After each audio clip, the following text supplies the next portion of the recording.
to have the one-time bonding. In other words, you can't come in and get a street cut permit for the entire year unless you put a performance bond over the first previous year. That way, if they don't fix them in 60 days or 90 days, I make one phone call to the bonding company, tell them I want this rectified. I guarantee you they'll make a call that day. The worst thing for a contractor to have happen is to have his bonding company happen. Well, the way I see it, you're the street commissioner. You're in charge of the streets. So if you feel it's necessary to have an ordinance that puts this into motion, then what I would suggest as a councilman is to come up with something that we can look at, and then we can chew on it, and feedback back to you, and then you can come up with something that you can meet with, or maybe you don't even send out invitations. Maybe you do a deal where you post it in the paper. You know, that if you're a contractor and you're concerned about street cuts, or you want to come to a meeting about street cuts, here it is. You do a street cut meeting, you ask for their input, one time, you're done. And maybe even a better way to start is just to get a committee of people together to start working on your ordinance. Kind of go through the other ordinances. I don't have a problem about doing 5 that. people putting, That I have trouble doing. In other words, I can sit down with a couple people and go through them. I mean, that's what Kathy does on her ordinances. She looks at various other ordinances. I mean, and I've looked at some of them that I don't like. And Mark, you know about what's You're the one that has to deal with this. So Yes, and it's an ongoing problem. You look at it. The you mayor come and up I with have something, discussed bring this it back numerous to us, and times. that's it. Okay. I agree. Bring it back to us, and we'll look Okay. at it. That's it. Well, Verbally, we approve of you at least investigating and getting something going. I know about grass cutting too. no, just do it. Is that an issue too? Oh God, it's awful. It's gotten worse with the current economic climate because we have so many houses in repossession. I mean, I just haven't. It's unbelievable. Don't we already have Now, something? We have some. Nobody's in the house. The problem is, it used to be that the person that lived in the house didn't mow the grass. I send a letter to them. It wasn't a big deal. Now I send the letter to the owner of record. Well, guess what? They don't live there no more. And the finance company's holding the house. Helen can tell you, working in the real estate sector for what, 180 to 365 days. The mail never gets to them. I can't track them down. I don't know who the mortgage companies are. It's awful right And you now. have, 10 or 12 people right now that's already received their letters. The 10th, see, you have to send them out a letter if you got them down. And when it comes back, then after we should sign for it and send it back. You got another 10 days before you can act. Now you go in and cut the grass. The only problem 2 is weeks the grass later, is it the needs same mowed height as again. the podium. Oh yeah, in 3 weeks. Yeah, they're it not goes 5 from days. it goes from a foot tall. Perfect got one over the corner of And it's an empty house. an empty house. I can't touch it by ordinance for at least 20 days So if from you the have time to go- somebody complains. You have to go through the motions. It's then, awful. Then what else can we do about it? We're looking at the ordinances surrounding towns, how they do it, and what height the grass is. And in other words, and the thing that really is aggravating to me now in my second year, I send it to the same people every year because our ordinance says you'll get a letter every year. And there's people, Gary's been here a lot longer. Gary can tell you, there's people we send a letter every year for 15 years. No respect for the neighbors. Now, is that a little bit ridiculous that I have to do it? I can tell you that last year I sent a letter to a property owner about a home.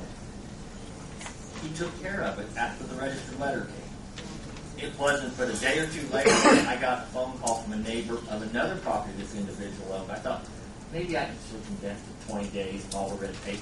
I know him, I'll give him a call. I called up and I said, hey, would you do me a favor? Would you go over and mow the other property over on this street? Oh, yeah. I knew I'd send another letter. I was going to do it as soon as he sent me the other letter. And then explain the process. And the thing is, he gets those letters every year, but he just waits until he gets the letters. He goes, I knew you'd send me one. So Mark explained how we recoup our cost. Yes. How are we going to recoup our costs? We recoup the cost of the mowing, of all the time we spend tracking down the property owners, all the mailings, we eat all that cost. But on a foreclosed house, here's in line, but We put on it. We put it on the taxes. We collect whatever we had in the cost of mowing, we receive full reimbursement because somebody has to pay the taxes at some point in time to get possession of the property. So you don't get any That's all money you for get. the time spent. Yeah, it's wasted. No. No, all the time you spend hunting them down and sending out the letters and tracking down who they are, we don't get anything for that. And I don't think that we should have to hunt them down every year. In other words, Gary and I have looked at some ordinances. Let's get an ordinance that says if it's 10 inches tall and you don't mow it, the city has the right to come in and mow it and bill it. Why should I have to send you a letter every year? Well, we'll have you look into that too. We're looking into it. But I didn't bring it up because I haven't looked into it to the depth I've looked at the other one. He's been looking at it. But I mean, I think it's something we need to do. Thank you. But I want some direction from you. Because when I come, I want to get it done and get it over with and have it in place. Well, I think a It's whatever one-time, you think. I think a one-time fee would be fine. I mean, you got to do it stiff enough to where they aren't going to keep doing it over and over again. So, As far as the mowing, I think it's just no, because there's some of them we mow also. We mow them every 2 weeks And have been. and have. We don't Right have a here, the choice. same ones. We got one have right it. now I over on remember the west Ralph side would of town. say, The first time we went, Mhm. it was this high. It's back up there this high again. We'll mow it again. We'll mow it again, and we'll mow it again. And nobody cares.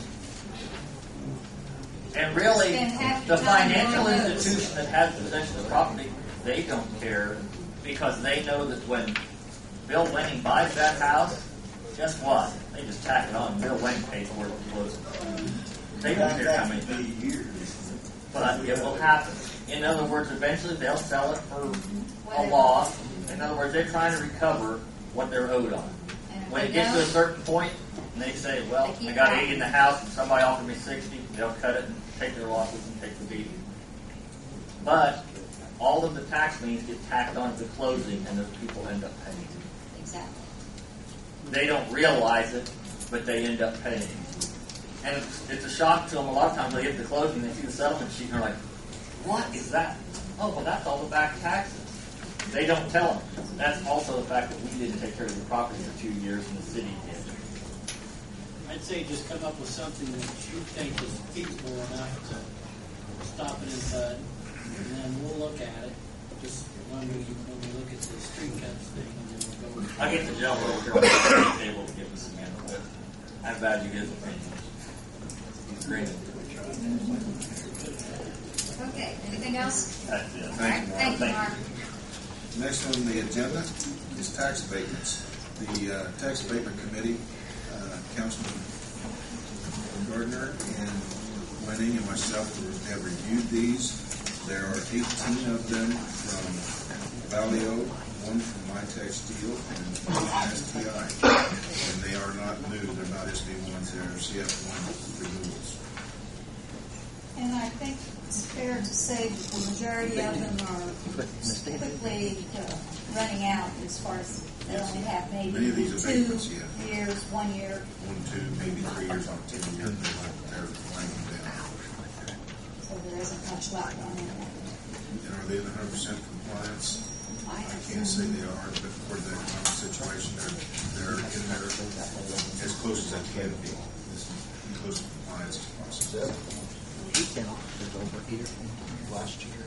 He wouldn't do it when they were sitting in the living room because they probably have those. The committee is suggested to renew them. They should turn it on and then Yes, we have signed off on everything. Just for that, Jamie, some of them didn't have some of the information we needed, so we went back after we get stuff that we needed to be approved. I mean, it wasn't just sit down and, okay. he knows exactly. Some stuff that was missing, we waited till we got the information back. Jamie? What do you think? I'll go ahead and move we accept the recommendation of the abatement committee and pass the abatement. Second. They're getting enforced. Any discussion? Roll call vote, please, Jim. Yes. Yes. Yes. Yes. And then you can